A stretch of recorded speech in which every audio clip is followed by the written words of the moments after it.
So ಬೆಟ್ಟನ ಹತ್ತುತ್ತಾ ಸುಮ್ನೆ ಯಾಕೆ ಹೋಗೋದು, ಬಕಾಸುರನ ಕತೆ ಹೇಳ್ತೀನಿ ಕೇಳಿ. ಈಗ ನಾವಿರೋ ಪ್ಲೇಸ್ ಇದೆಯಲ್ವಾ, ಇದು ಈಗ ಕೈವಾರ. ಹಿಂದೆ ಈ ಊರಿನ ಹೆಸರು ಏಕಚಕ್ರಪುರ ಅಂತ ಕರಿತಿದ್ರಂತೆ. ಇನ್ನು ಈ ಏಕಚಕ್ರಪುರ ಕಾಲದಲ್ಲಿ ಇವತ್ತು ಶಾಂತವಾಗಿರೋ ಈ ಕೈವಾರ ನಾಡು ಅಂದು ಭಯದ ನೆರಳಲ್ಲಿ ನಲಗುತ್ತಿತ್ತಂತೆ.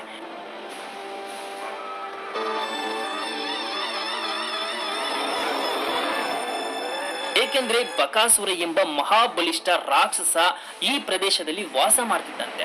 ಇನ್ನು ಆ ಬಕಾಸುರನಿಗೆ ಊರಿನ ಜನರಿಂದ ದಿನದಿನವೂ ಆಹಾರ ಪ್ಲಸ್ ಒಬ್ಬ ಮನುಷ್ಯನ ಬಲಿ ಕೊಡ್ಬೇಕಾಗಿತ್ತಂತೆ. ಕೊಡದಿದ್ರೆ ಊರನ್ನೇ ನಾಶ ಮಾಡ್ತಿದ್ದಂತೆ.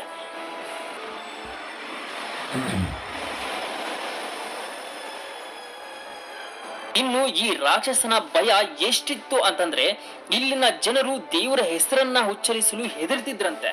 ಊರು ಜೀವಂತ ಇದ್ರೂ ಉಸಿರಾಡೋಕೆ ಕೂಡ ಅನುಮತಿ ಕೇಳಬೇಕಾದ ಸ್ಥಿತಿ ಇತ್ತಂತೆ ಇಲ್ಲಿನ ಜನರಿಗೆ.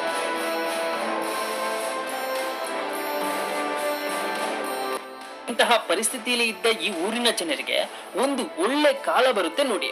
ಹೌದು ಬಾಸ್, ಅರಗಿಣಿ ಅರಮನೆ ಬೆಂಕಿ ಆಪತ್ತಿನಿಂದ ತಪ್ಪಿಸಿಕೊಂಡ ನಂತರ ಪಾಂಡವರು ವನವಾಸದಲ್ಲಿದ್ದಾಗ ಕುಂತಿದೇವಿಯೊಂದಿಗೆ ಪಾಂಡವರು ಅರಣ್ಯವಾಗಿ ಸಂಚರಿಸಿ ಅಲೆದಾಡಿ ಈ ಕೈವಾರ ನಾಡಿನ ಬಳಿ ಬಂದು ನೆಲೆಸಿರುತ್ತಾರೆ.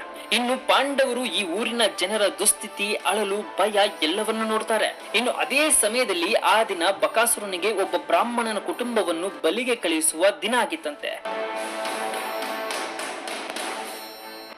ಇನ್ನು ಪಾಂಡವರು ಬರುವ ಮೊದಲು ಊರಿನ ಪರಿಸ್ಥಿತಿ ಹೇಗಿತ್ತು ಅಂತಂದ್ರೆ ಪ್ರತಿ ಮನೆಯಲ್ಲೂ ದುಃಖ, ಕಣ್ಣೀರು, ತಾಯಂದಿರ ಆಕ್ರಂದನ, ಮಕ್ಕಳು ಭಯದಿಂದ ನಡುಗೋ ಸ್ಥಿತಿ.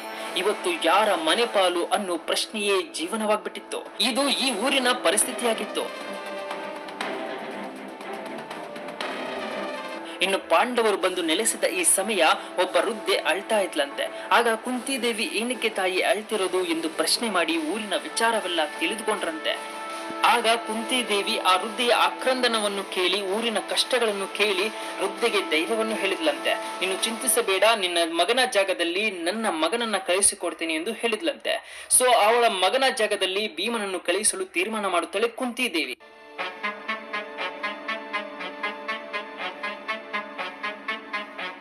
ಭೀಮನು ಊರಿನವರು ಕಳಿಸಿಕೊಟ್ಟ ಆಹಾರವನ್ನೆಲ್ಲ ತೆಗೆದುಕೊಂಡು ಎತ್ತಿನ ಗಾಡಿಯಲ್ಲಿ ಹೋಗ್ತಾ ಇರ್ತಾನೆ. ಸೊ ಹೋಗ್ಬೇಕಾದ್ರೆ ಭೀಮನಿಗೆ ಹಸಿವು ಹೆಚ್ಚಾಗುತ್ತೆ. ಸೊ ಆ ಸಮಯದಲ್ಲಿ ಭೀಮನು ಊರಿನ ಜನ ಕಳಿಸಿಕೊಟ್ಟ ಆಹಾರವನ್ನೆಲ್ಲ ಭೀಮನೇ ತಿಂದು ಬಿಡ್ತಾನೆ. ಖಾಲಿ ಎತ್ತಿನ ಗಾಡಿ ಜೊತೆಗೆ ಬಕಾಸುರನ ಬಳಿಗೆ ಹೋಗ್ತಾನಂತೆ. ಇನ್ನು ಭೀಮ ಖಾಲಿ ಎತ್ತಿನ ಗಾಡಿಯಲ್ಲಿ ಬಕಾಸುರನ ಮುಂದೆ ಹೋದ ನಂತರ ಅದನ್ನು ನೋಡಿದ ಬಕಾಸುರನಿಗೆ ತುಂಬಾ ಕೋಪ ಬರುತ್ತೆ. ಕೋಪದಿಂದ ಗರ್ಜಿಸುತ್ತಾನೆ. ಇನ್ನು ಭೀಮ ಮತ್ತೆ ಬಕಾಸುರನ ಯುದ್ಧ ಶುರುವಾಗುತ್ತೆ ನೋಡಿ. ಇನ್ನು ಇದು ಸಾಮಾನ್ಯ ಯುದ್ಧ ಅಲ್ಲ. ಬೆಟ್ಟ ಕಂಪಿಸುವಷ್ಟು ಗರ್ಜನೆ, ಬಂಡೆಗಳು ಚೂರು ಚೂರು ಆಗುವಷ್ಟು ಕೋಪ, ಮರಗಳು ಹುರುಳುವಂತೆ ಪೈಪೋಟಿ, ಇಷ್ಟರ ಮಟ್ಟಿಗೆ ಯುದ್ಧ ನಡೆಯುತ್ತಂತೆ.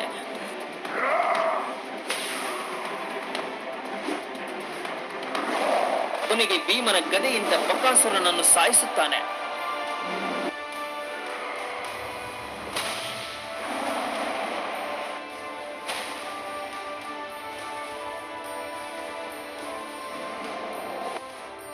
ಭೀಮ ಮತ್ತೆ ಇವನು ಮೇಲಕ್ಕೆ ಬರಬಾರದು ಎಂದು ಇಲ್ಲಿರುವ ಗುಹೆಗೆ ಹಾಕಿ ದೊಡ್ಡ ದೊಡ್ಡ ಬೆಟ್ಟದ ಕಲ್ಲನ್ನು ಹಾಕಿ ಮುಚ್ಚುತ್ತಾನಂತೆ. ಇನ್ನು ಇದೇ ನೋಡಿ ಬಕಾಸುರನ್ನು ಸಾಯಿಸಿ ಮುಚ್ಚಿರುವ ಸಮಾಧಿ.